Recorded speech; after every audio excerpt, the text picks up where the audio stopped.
Sa ngalan ng Ama, ng Anak at ng Espiritu Santo, Amen. sumainyo ang Panginoon. At sumainyo rin. Mga kapatid, sa araw na ito ating pinagdiriwang ang banal na kapestahan ng dalawang martir, ang magkapatid at kambal na si San Cosme at San Damian. Kahit na sa takot na sila'y patayin, pinagpatuloy pa rin nila ang paglilingkod sa ibang tao, ang paggagamot sa mga may sakit at karamdaman, habang sila ay nananatiling nananalig at naniniwala sa Diyos. Ano nagbibigay sa iyo ng lungkot? Bakit ikaw ba ay nagsasawa? Bakit hindi mo na nakikita ang kahulugan ng iyong buhay? Maaaring isang dahilan ay masyado kang nakatingin, nakatuon sa mga bagay na material.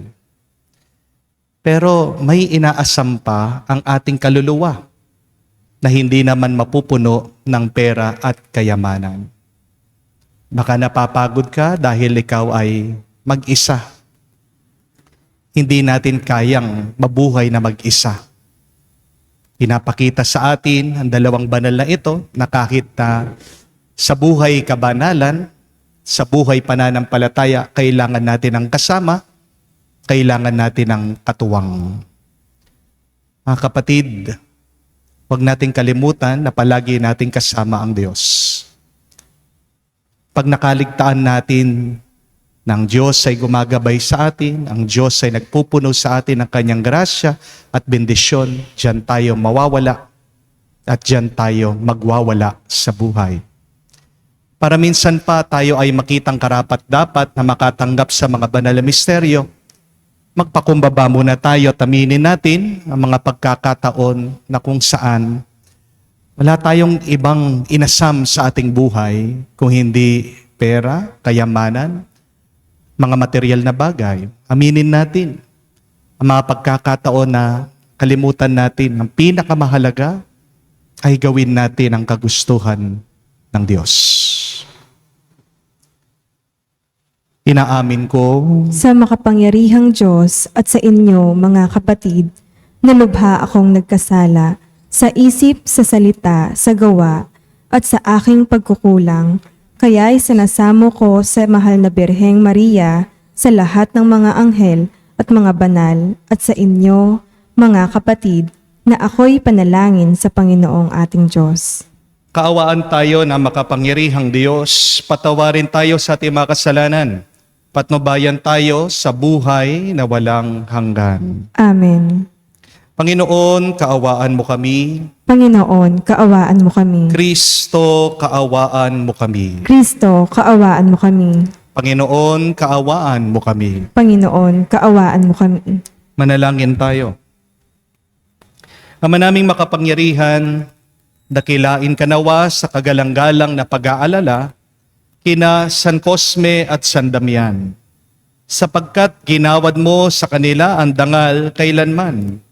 At ang tulong sa amin dahil sa di malirip na pagsubaybay mo, sa pamamagitan ni Jesucristo kasama ng Espiritu Santo, magpa sa walang hanggan. Amen.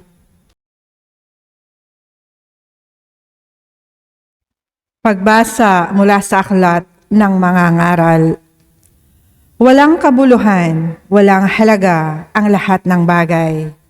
Magpakahirap ka man, gumawa man ng gumawa ay wala rin mapapala. Patuloy ang pagpalit-palit ng mga lahi, ngunit hindi nagbabago ang daigdig. Ang araw ay patuloy sa pagsikat at patuloy sa paglubog. Pabalik-balik lang sa pinanggalingan, ang hangin ay umiihip patungong timog, papuntang hilaga, habang buong araw na paikot-ikot. Lahat ng tubig ay umuuwi sa dagat, ngunit di ito napupuno. Ang tubig ay bumabalik sa batis na pinagmulan upang muling umagos patungong karagatan. Ang lahat ng bagay ay nakababagot, hindi makayanang ipaliwanag, walang sawa ang paningin ng tao, walang tigil ang kanyang pakinig. Ang naganap noon ay nangyayari ngayon. Paulit-ulit lamang ang mga pangyayari. Walang bagong pangyayari sa ibabaw ng daigdig. Ang sabi ng iba, halikayo, ito'y bago. Ngunit naganap na yaong noong di pa tayo tao. Di na maalaala ang mga nauna at ang nangyayari ngayon ay malilimutan din sa hinaharap. Ang salita ng Diyos. Salamat sa Diyos. Poon amin kang tahanan noon, ngayon at kailanman. Poon, amin kang tahanan noon, ngayon at kailanman. Yaong taong nilikha mo'y bumalik sa alabok. Sa lupa ay nagbabalik kapag iyong inuutos. Ang 1,000 mga taon ay para bang isang araw.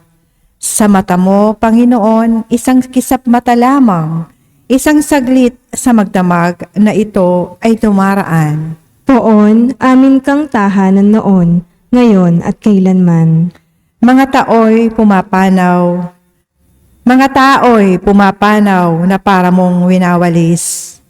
Parang damo sa umagang tumubo sa panaginip. Parang damong tumutubo na may taglay na bulaklak. Kung gumabi, nalalantat, bulaklak ay nalalagas. Poon, amin kang tahanan noon, ngayon at kailanman. Yamang itong buhay na may maikli lang na panahon. Itanim sa isip namin upang kami ay dumunong. Hanggang kailan magtitiis na magdusa, Panginoon?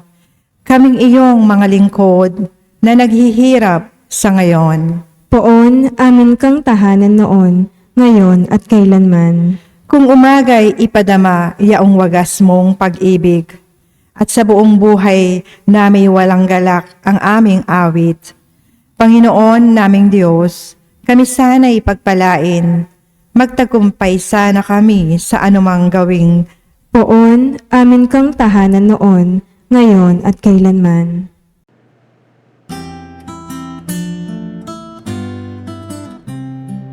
Alleluia, Alleluia, Alleluia, Alleluia, Alleluia,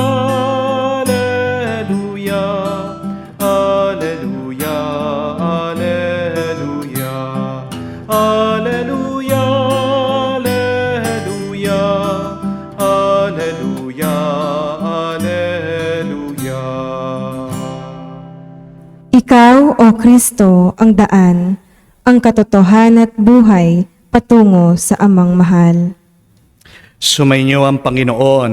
At sumainyo rin. Ang mabuting balita ng Panginoon ayon kay San Lucas. Papuri sa iyo, Panginoon. Nung panong yun, nabalita ni Herodes na tetrarka ng Galilea ang lahat ng ginagawa ni Jesus. Nagulo ang kanyang isip sapagkat may nagsasabing muling binuhay si Juan Bautista. May nagsasabi namang lumitaw si Elias. At may nagsasabi pang muling nabuhay ang isa sa mga propeta noong una. Kaya't ang sinabi ni Herodes, pinapugutan ko si Juan. Ngunit sino itong nababalitaang kong ito? Marami ako naririnig tungkol sa kanya. At pinagsikapan niyang makita si Jesus. Mga kapatid, ang mabuting balita ng ating Panginoon. Pinupuri ka namin, Panginoong Hesukristo. Magandang araw po muli sa inyong lahat. May napanood po akong isang interview tungkol kay Jet Li. Hindi ko alam kung kilala niyo siya. Si Jet Li po yung sikat na Chinese kung fu actor. Magaling po yan. Sabi po niya, nung bata-bata pa daw po siyang aktor, very frustrated daw siya. Bakit? Kasi sa China lang daw po siya sikat. Kaya may pangarap daw siya na gusto niya, mas sumikat pa siya. Gusto po niya, mas maging kilala siya sa buong Asia, hindi lang po sa China. Kaya noong mga 1980s, nagsipag siya, nagpursige siya, Ginawa niya lahat na makakaya niya at nakamtan din po niya yung kanyang panaginip. Naging sikat siya sa buong Asia. Ang dami pong pumupuri sa kanya. Sinasabi, wow, Jet Li, you're a hero. Isipin mo na, buong Asia ka nakilala. Dati, dito lang sa China. Ngayon, ang dami nang nakakakilala sa'yo. Wow, ang galing mo. Sabi po ng mga kababayan niya. Pero kahit na sikat na po siya sa buong Asia, sa loob po ni Jet Li, hindi pa rin siya masaya. At ang tanong, bakit hindi pa rin po siya natutuwa? Bakit hindi puno yung kanyang galak? Kasi ang nasa isip niya, kumikita lang ako 20 million Hong Kong dollars. Gusto daw niya, kumita siya ng 20 million American dollars. Kailangan, sabi niya, makarating ako sa Amerika para buong mundo makilala ako at mas yumaman pa ako. So yun po yung naging bagong panaginip at pangarap ni Jet Li. At pinalad siya, nakapunta po siya sa Amerika. Muli, nagsipag siya, nagtiyaga siya, nagpursige siya. And finally, nakakuha po siya ng isang pelikula sa Hollywood. At nakuha po niyang kanyang pangarap. Nag-succeed na siya. Sabi niya, yes, I'm a Hollywood star. I'm rich and famous. I have a lot of money. Ngayon kumikita na daw siya. Yung inaasam niya, $20 million. Pero nung minsan daw, napalingon siya, may narinig siya, isang Amerikano, nilabas lang daw po niya yung cellphone niya, may tinawagan, bilhin mo to sa stock market. Then pagkatapos daw po ng ilang oras, kinuha na naman yung cellphone, sabi, benta mo na to sa stock market. At alam niyo po kung ano nangyari? Kumita daw yung taong yon in a few hours. Sandali lang po ha. $50 million. Lalo daw po nalungkot, lalong na-prostrate, lalong na-disappoint itong si Jet Li. Kasi isipin nyo na po, sabi niya, ilang taon yung kanyang ginugol. Nagpakahirap siya, nagpagod siya, para lang marating niya yung tuktok. Kala niya, nasa kanya ng lahat. Pero itong isang tao, 2 tawag lang sa cellphone niya, walang kahirap-hirap, hindi man pinagpawisan, naging mas mayaman pa sa kanya. Dito po na-realize ni Jet Li na kahit na magkaroon ka ng maraming pera, hindi ka pa rin magiging tunay na masaya. Amen? Sometimes, the desire to have more is really the reason why we suffer more. Bakit ka nagdurusa ng sobra-sobra? Baka naman dahil sa iyong pagnanasa na magkaroon ng sobra-sobra. At ito din po ang pinapaalala sa atin sa unang pagbasa sa libro ng aral or in the book of Ecclesiastes. Sinasabi po niya, walang kabuluhan ang lahat ng pagod mo. Sabi niya, magpakahirap ka man na magpakahirap, gumawa ka man ng gumawa, magtrabaho ka man na magtrabaho, wala ka pa rin mapapala. Tandaan po natin mga kapatid, kapag naghihirap kang magkapera, lalo kang mahihirapan. Hindi po magandang dahilan para mabuhay ang pag-iipon ng kayamanan at ng pera. Hindi natin makikita ang kahulugan ng buhay natin sa pagtatrabaho para lang magkapera at ng kayamanan. Remember this, understand this. Life is more than work and having money. Kasi po ang paliwanag din ng libro ng Ecclesiastes. Mula po ito sa banal na kasulatan. One generation passes and another comes. Magpakahirap ka, kanino mapupunta ang sobra-sobra mong pera? Hindi ba sa ibang tao? Ano pa sabi po ng Ecclesiastes? The more money that you have, the more people will ask for it. In other words, more money, more problems. Pagkadami-dami man ng iyong pera, hindi mo mauubos yan na mag-isa. Kaya nga, anong nangyayari? Pag nalaman yan, nabalitaan ng ibang tao, hihingi sa'yo. Kung hindi naman, uutangin lang nila yan. Hindi mo mai-enjoy lahat ng pera mo ng minsanan lang. Alam natin yan, hindi natin madadala lahat ng pera na naipon natin. Iiwan mo lang yan dito sa mundo. At ang malungkot na katotohanan, minsan, yung pera na iniwan mo, yan pang nagiging dahilan ng pagkakasala, ng pag-aaway ng mga tao. Kahit na anong gawin natin mga kapatid, kapag pera ng pinag-uusapan, madalas, lumalabas ang masamang ugali ng tao. Amen? Money sometimes brings out the worst in us. Opo, meron naman mabuting magagawa ang pera. Pero yung pagnanasa ng tao na magkapera, minsan, diyan siya nakakagawa ng kasalanan. Minsan, yan yung dahilan bakit nasasaktan niya kahit na minsan, ang mga taong yan ay minamahal niya. Ano po ang kahibangan ng pag-aasam ng napakaraming pera at kayamanan? Ito po, hindi tayo bubusugin ng pera. When it comes to money, we are never content. It is never enough for us to have a lot of money. Hindi naman tayo binibigyan ng nagtatagal na tuwa ng pera. At hindi rin tayo binibigyan ng kapayapaan, ng peace of mind ng pera. Dahil palagi mo yang iniisip, ayaw mo mabawasan ka ng pera na pinaghirapan mo, na inipon mo. Tingnan nyo nga po, itong si Haring Herod sa nabasang ebanghelyo. Gusto daw niyang makita si Jesus. Nasa kanya na ang lahat. Di po ba? May palasyo siya, may ginto siya, ang dami po niyang sundalo, kahit sinong babae, pwede niyang makuha.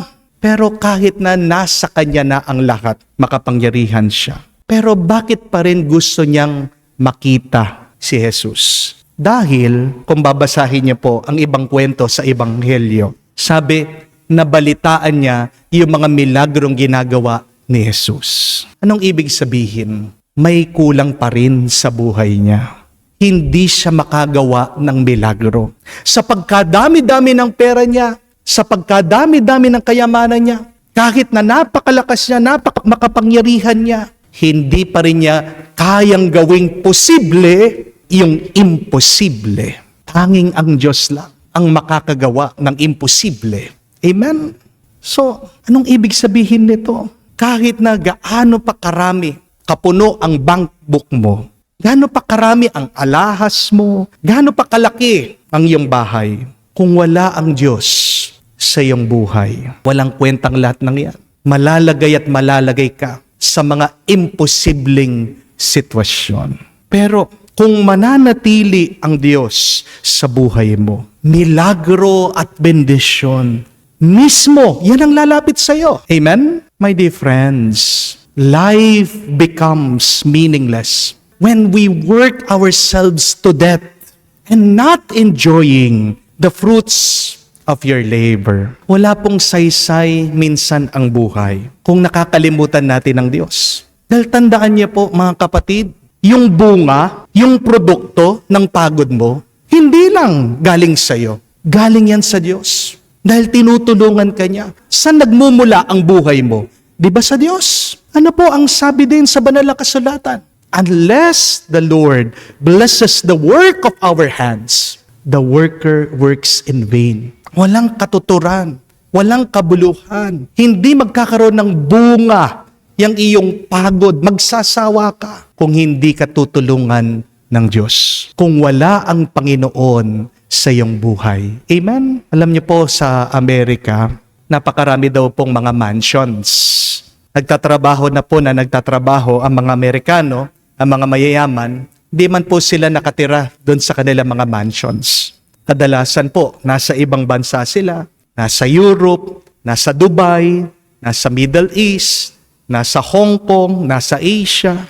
Pero pinagawa po nilang napakalalaki ng kanilang mga bahay. Bahay bakasyonan.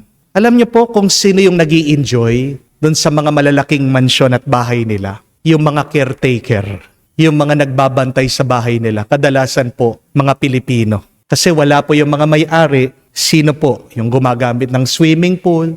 Sino po natutulog doon sa mansyon? Di po ba yung mga bantay bahay? Dahil po Sila yung mga nakatira dito. Sila yung gumagamit ng magandang bahay. Kapag po nag-retire na, yung mayaman na Amerikano, pag uwi po nila doon sa mga mansyon, ang kwento, sira-sira na po, luma na yung bahay. At kung i-enjoy daw po nila yung kanilang mga mansyon, kadalasan, ilang taon lang po kasi agad po silang namamatay. Matanda na sila eh. See the meaningless of working too hard and hardly living at all. Ano po ang pinakamakabuluhang buhay? What is the most meaningful life? Remember this. It is living your life with a purpose with the Lord. Basta't alam mo lang yung dahilan bakit nabubuhay ka. Basta't alam mo na kasama mo ang Diyos, magiging puno, magiging masaya ang buhay mo. Amen? Because people who live with a purpose, people who live with God, doesn't need to be happy. Why? Because when you have a purpose, when you have God in your life, you will always be happy. Bakit malungkot ka? Baka naman, hindi mo na alam ang kahulugan. Bakit nabubuhay ka? Bakit miserable ka? Baka naman palagi kang nakatuon sa mga material na bagay at nakalimutan mo ng spiritual na pangangailangan mo. Ang presensya ng Diyos, siya lang ang magpupuno sa iyo. Amen? Ang tanong, alam mo ba kung bakit ka pa nabubuhay? Bakit ka nagigising araw-araw? Ang tanong, nabubuhay ka ba kasama ang Diyos? Nabubuhay ka ba na ginagawa mong kagustuhan ng Diyos? Mga kapatid, anuman po ang iyong kalalagayan ngayon, malayo ka man sa iyong pamilya, may sakit ka, nadidepress ka dahil nag-aaway kayo ng iyong asawa, may problema ang inyong relasyon, o baka nagsasawa ka na sa pag-aaral mo, o pagod ka na sa iyong trabaho. Ano man ang iyong sitwasyon o kalalagayan ngayon, huwag mo sanang kalimutan ang dahilan mo bakit nagpapatuloy ka, bakit lumalaban ka pa rin, gitna ng hirap ng buhay. At para po mabigyan po tayo ng panibagong lakas at magpatuloy tayo sa ating paglalakbay, hilingin natin na tayo ay manatiling malapit na malapit kay Jesus. May God remind you of your purpose and your meaning in life. And may Jesus always shower you with all the blessings in heaven so that you may remain strong. You may continue in your journey in this life until all of us would reach God's kingdom in heaven. Amen. Alam natin ang napakaraming kasamaan sa mundo sa pamamagitan ng kamatayan at muling pagkabuhay, nagapi ni Jesus ang kasamaan. Manalangin tayo sa Ama upang magwagi ang kabutihan. Ating sabihin, ating dalangin, Panginoon, dinggin mo kami. Ang simbahang naglalakbay, naway magbigay ng liwanag sa mga tao para baguhin ang kanilang pamumuhay sa pamamagitan ng tapat na pagsaksi kay Kristo sa kanilang salita at gawa. Manalangin tayo sa Panginoon. Panginoon, dinggin mo kami. Ang mga bansa naway isuko ang walang saysay na pagkakaroon ng makapangyarihan at mapanirang gamit pandigmaan at sa halip mamuhay sila ng sama-sama, mapayapa at nagkakasundo. Manalangin tayo sa Panginoon. Panginoon, dinggin mo kami. Ang mga inuusig dahil sa kanilang paniniwala, naway magtagumpay na makamit ang kanilang kalayaan. Manalangin tayo sa Panginoon. Panginoon, dinggin mo kami. Sa katahimikan po ng ating puso, banggitin din natin at sabihin sa Diyos ang ating mga personal na pangangailangan. Ama naming Diyos, patuloy mo kaming hilumin sa lahat ng kasamaan at tayaan mo ng iyong kabutihan ang patuloy na magliwanag sa amin sa kapangyarihan ni Jesucristo, aming Panginoon. Amen.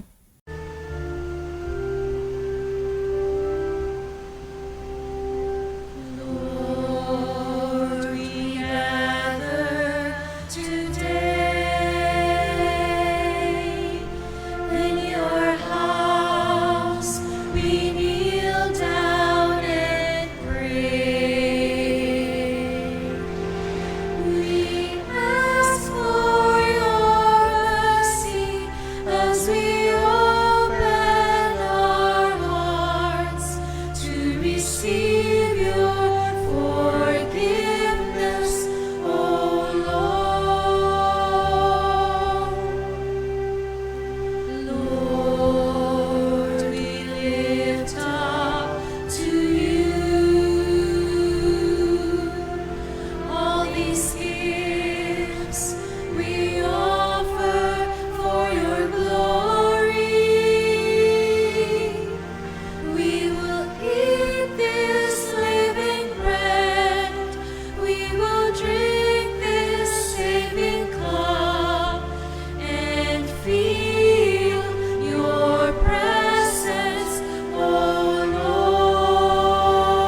give us life. Send us your Spirit, the source of our lives, and together we will serve you with love. Manalangin kayo mga kapatid, para ng ating mga paghahain ay kalugdan ng Diyos amang makapangyarihan. Tanggapin nawa ng Panginoon itong paghahain sa iyong mga kamay, sa kapurihan niya at karangalan, sa ating kapakinabangan at sa buong sambayanan niyang banal. Ama naming lumikha, pakundangan sa minamahalaga mong pagkamatay ng iyong mga mahal. Ginanap namin ang paghahain na siyang ugat ng kabuluhan. Na pagkamatay bilang martir sa pamagitan ni Jesucristo, kasama ng Espiritu Santo magpa sa walang hanggan. Amen. Sumainyo ang Panginoon. At sumain niyo rin. Itaas sa Diyos sa inyong mga puso at diwa. Itinaas na namin sa Panginoon. Pasalamatan natin ang Panginoong ating Diyos. Marapat na siya ay pasalamatan. Ama naming makapangyarihan, tunay ngang marapat ikaw ang aming pasalamatan. Ngayon aming kagalakan na sila San Cosme at Damian ay parangalan. Sila'y kapanalig naming may paninindingan na ikaw ay pahayag kahit na sila'y mamamatay, sapagkat minarapat mo kanilang matularan ang iyong anak na naghain ng sariling buhay, tulad na naganap sa iyong anak. Ang dugo ng mga martir ay dumanak, hindi dahil sa katatagan likas, kundi dahil sa iyong bigay na lakas. Kaya kaisa na mga anghel na nagsisiawit ng papuri sa iyo ng walang humpay, sa kalangitan kami nagbubunyi sa iyong kadakilaan.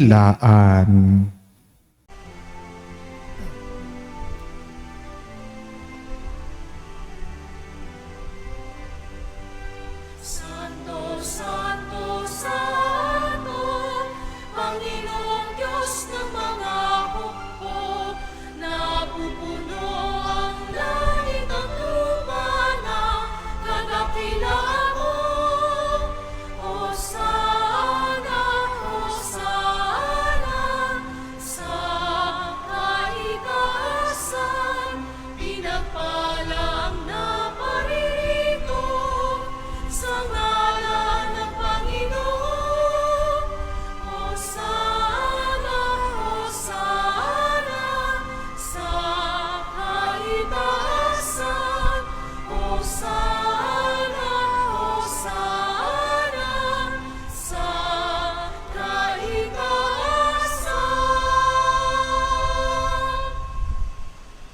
Ama naming banal, ikaw ang bukal ng tanang kabanalan. Kaya't sa pamagitan ng iyong Espiritu, gawin mong banal ang mga kaloob na ito, upang para sa amin maging katawan at dugo ng aming Panginoong Hesukristo. Bago niya pinagtiis ang kusang loob na maging handog, hinawakan niyang tinapay, pinasalamatan kanya, pinaghati-hati niya yon, inabot sa kanyang mga alagad at sinabi, "Tanggapin ninyong lahat ito at kanin. Itong aking katawan na ihahandog para sa inyo."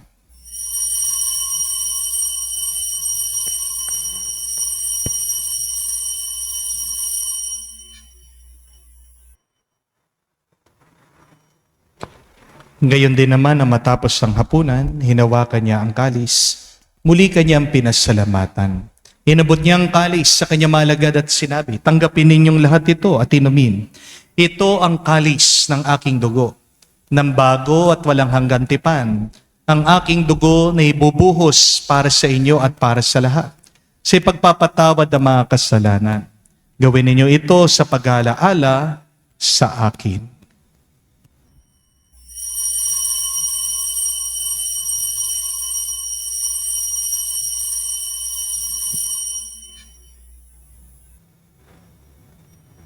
Ang misteryo ng pananampalataya. Aming ipinahayag na namatay ang iyong anak, nabuhay bilang Mesiyas,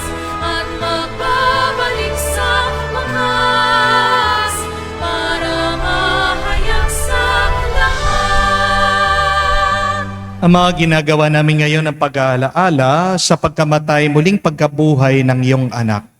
Kaya tinialay namin sa iyong tinapay nagbibigay buhay at ang kalis na nagkakaloob ng kaligtasan.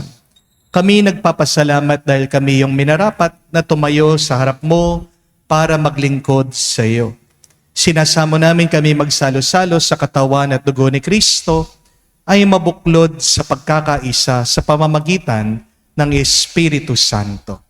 Amalingapin mong iyong simbahan, laganap sa buong daigdig. Puspusin mo kami sa pag-ibig kay San Francesco, ang aming Papa Florentino, aming Arsobispo at ng Tanang Kaparian. Alalahanin mo rin ang aming mga kapatid na nahimlay, may pag-asang muling mabubuhay. Gayon din naman lahat ng mga pumanaw. Kawan mo't sila't patuloyin sa iyong kaliwanagan. Kawan mo't pagindapatin kaming lahat makasalo sa iyong buhay na walang wakas. Kaisa na mahal na Birhen Maria, ina ng Diyos, kaisa ni San Jose ang kanyang maligayang esposo, kaisa na mga apostol, lahat na mga banal, si San Cosme at Damian, na namuhay dito sa daigdig na kalugod-lugod sa iyo. May pagdiwang nawa namin ang pagpupuri sa kararangal mo sa pamamagitan ng iyong anak, aming Panginoong Heso Kristo. Sa pamamagitan ni Kristo, kasama niya at sa Kanya, ang lahat ng parangal at papuri ay sa iyo, Diyos Ama, makapangyarihan, kasama ng Espiritu Santo, magpasawalang hanggan. Amen, Amen, Amen. Sa nakakagaling na utos sa turo ni Jesus sa Panginoon natin at Diyos, ipahayag natin ang lakas loob.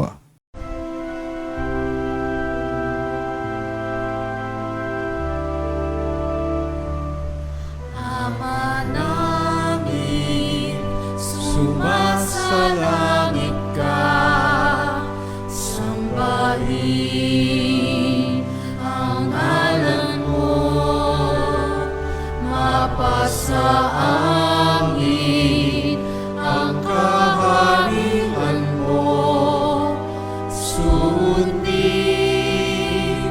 ang loob mo dito sa lupa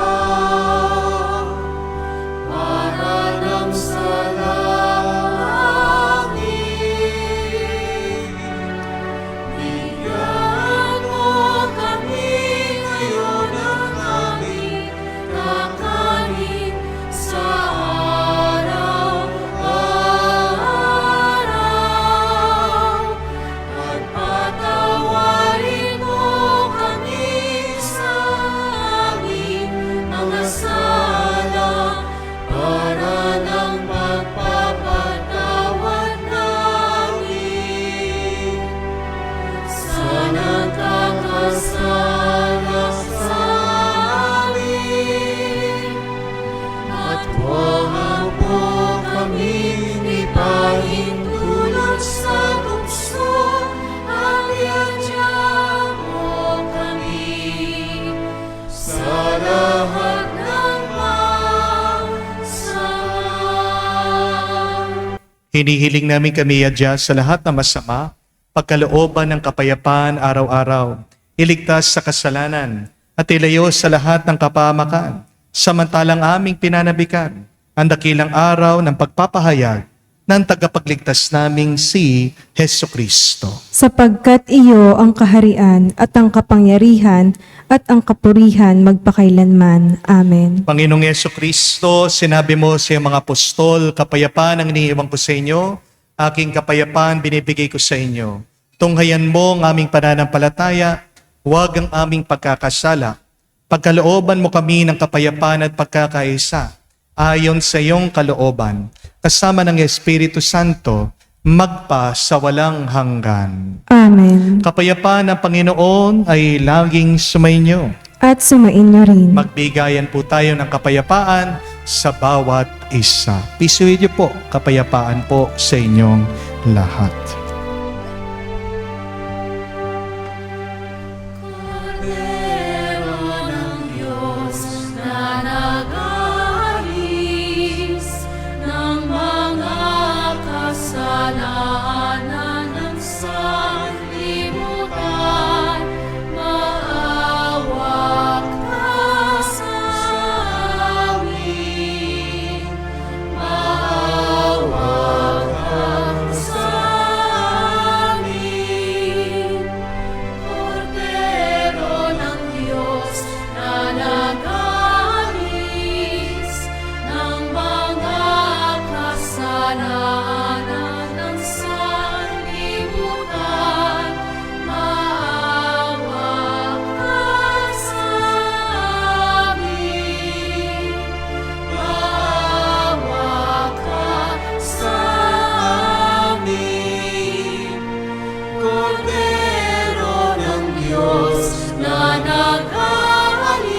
Mga kapatid, naririto ang ating Panginoong Yesukristo, ang Kordero ng Diyos, nag-aalis sa mga kasalanan ng sanlibutan.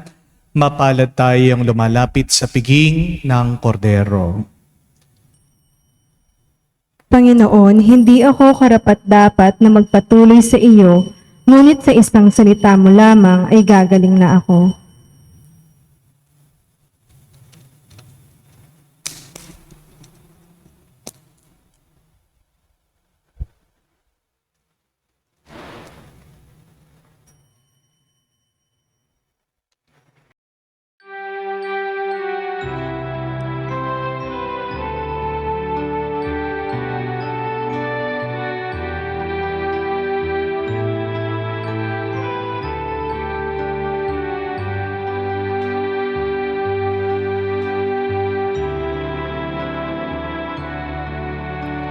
Alam mong pagkatao ko, wala akong matatago. Alam mong aking isipan, alam mo ang lahat ng ginagawa ko, O Diyos. Gabayan mo ko, Diyos, sa buhay na ito. Ilapit mo ako sa pagmamahal mo. Dalhin mo ko, Panginoon, sa kalangitan. Buhay kasama mo.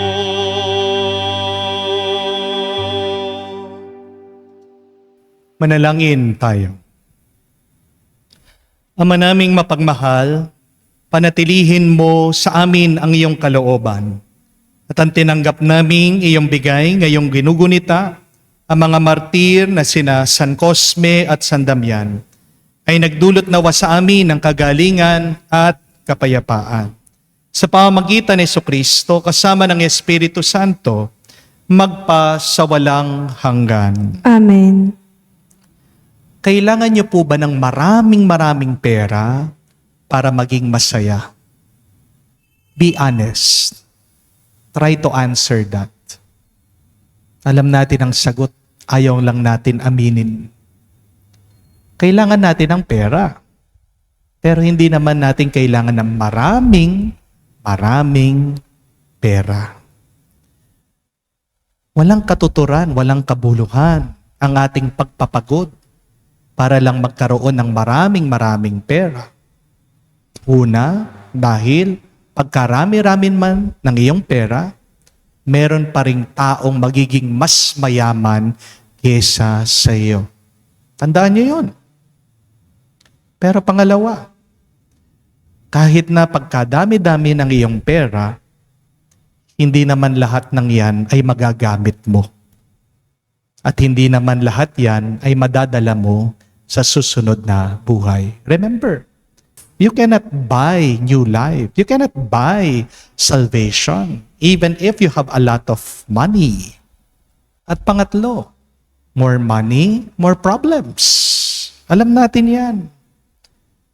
Kaya nga, ano ang paalaala ng Diyos sa atin? Unahin natin na hanapin, manatili sa presensya ng Diyos. Seek first the kingdom of God and everything will be given to you besides. Ang Diyos ang nagbibigay ng kahulugan sa ating buhay. The happiest people are those who live life with a purpose. At ang mga pinakamasayang tao ay ang mga taong nagbibigay. Ang mga pinakamiserabling tao ay ang mga taong madamot, nagtatago, makasarili. Hindi po ba? What is true wealth? Hindi kayamanan yung inipon mo. Ang tunay na kayamanan na mananatili sa iyong kaluluwa ay yung kayamanan na iyong binigay at binahagi. Kaya nga po, ang assignment natin ngayon, unang-una sa lahat, pasalamat tayo mag-appreciate naman tayo sa kung ano ang binigay ng Diyos sa atin. Hindi lang naman pera ang ating blessing. Pangalawa, huminto muna po kayo. Relax ka lang. Pahinga ka muna. Huwag mong papatayin ang iyong sarili sa pagtatrabaho. Pero, habang ikaw ay nagpapahinga, maghanap ka naman ng bagay sa iyong buhay na pwede mong ibigay at ibahagi sa iba. Ang mga bagay na nakaimpok sa ating mga kabahayan, sa ating mga kagamitan na hindi natin ginagamit, hindi ang kayamanan. Ang tawag dyan ay basura. Amen? The things that you do not use, that you store away, is not a treasure, but it is actually garbage. Subukan niyo po. Magbigay kayo, magbahagi kayo. Anong tuwa, anong galak ang inyong mararamdaman.